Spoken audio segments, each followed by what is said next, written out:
Bakit papalit-palit na lang silang mga Duterte na ang pagtingin nila sa ating mahal na Pangulo, parang ganyan lang kalaki, oh. Wala kasi silang respeto. Kung gusto nilang murahin si PBBM mo, murahin nila. Hindi ko alam, hindi ko maintindihan itong mga Duterte na magkakapatid.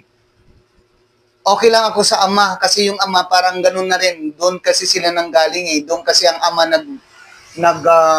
hasik ng mga kabastusan na mga salita nung panahon ng nasa gobyerno pa siya.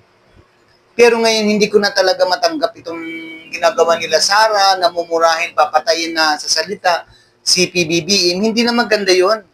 Parang parang hindi ang turing nila sa ating mahal na pangulo ay hindi pangulo ng Pilipinas.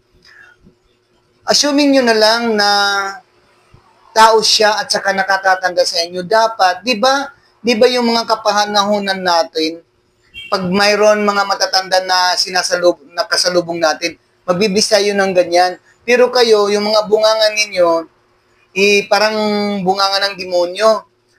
At bakit palagi nyo na lang minumura? Bakit palagi nyo lang pinapagalitan si President BBM? Na hindi naman sa inyo nakakadistorbo, hindi naman kayo inaano ng presidente. Nagtatrabaho lang naman sila para sa atin. Kasama na kayo yung ginagawa ng ating mahal na Pangulo. Tapos mumurahin ninyo, parang ang tingin nyo sa kanya, para na lang tungaw dito sa amin maliliit na mga animals. Bakit ganun kayo? Mga Pilipino naman kayo. At may utak naman kayo, nakapag-aral naman kayo, mga private school pa, dapat doon madalas every Wednesday naggaganyan, nagdadasal tayo. Nagno-nobena pa. Bakit pagdating ngayon, wala na kayong mga respeto? Anong tingin nyo? Ito si Basti, kailangan nananawagan po ako doon sa NBI, sa DOJ, at saka sa DILG. Alam ko hindi nyo gusto ang ganitong pananalita. Sabi ni Basti, ganito,